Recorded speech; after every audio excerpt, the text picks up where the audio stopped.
ก็รู้ว่าเราต้องเดินแยกทางเริ่มไกลห่างปวดร้าวในใจเหลือเกินรักที่ฉันให้ไปหมดทั้งใจให้เธอทั้งดวงน้ำตาร่วงเมื่อเธอเปลี่ยนใจไปรักเขา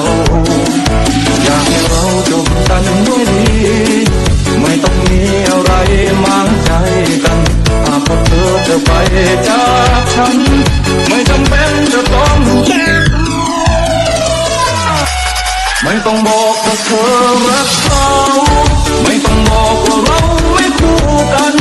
ไม่ต้องมาพูดจาแบบนั้นคำว่าฉันดีเกินไปบอกมาเลยสักคำว่าไม่รักบอกมาเลยจะมีคนใหม่เธอไม่ต้องเสียแซงได้ไหมถ้าหากเธอนั้นจะไปไม่ต้องมีคำแก้ตัว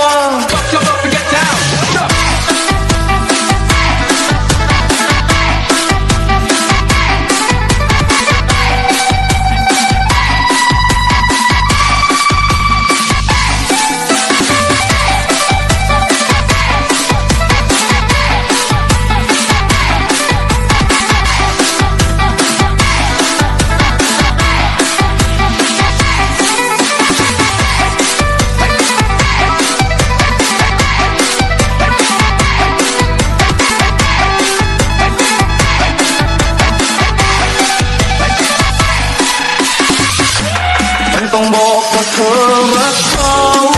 ไม่ต้องบอกว่าเราไม่คู่กันไม่ต้องมาพูดจาแบบนั้นคำว่าฉันดีเกินไปบอกมาเลยสักคำว่าไม่รักบอกมาเลยจะมีคนใหม่เธอไม่ต้องเสียแซงได้ไหมถ้าหากเธอนั้นจะไปไม่ต้องมีคำแก้ตัว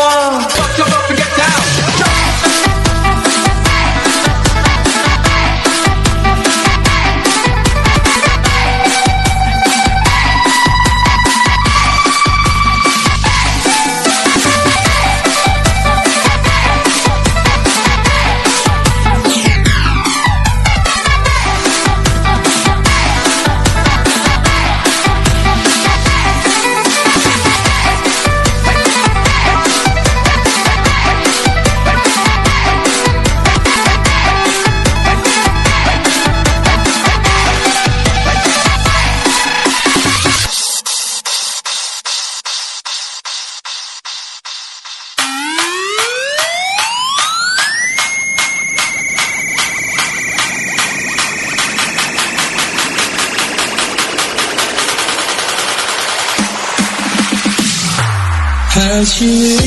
ตจะมีเธอคำว่ารักใครก็อยากรู้จัก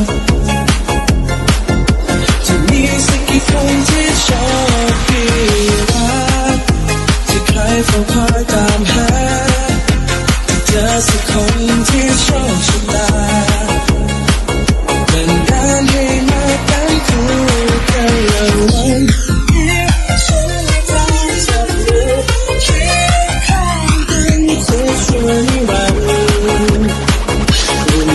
สักวันต้องอยากใช่เธอใช่ไหม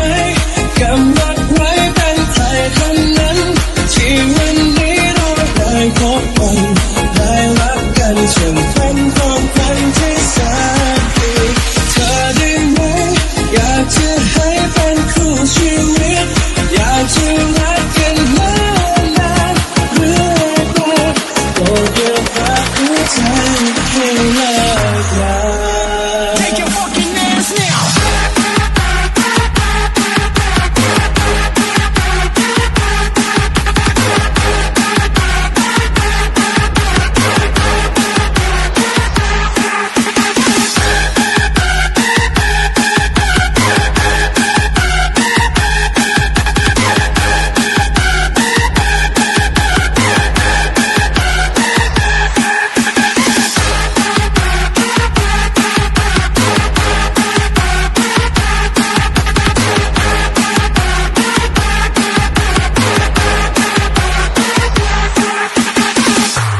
หนึ่งชีวิตอยากมีสักคนแค่นี้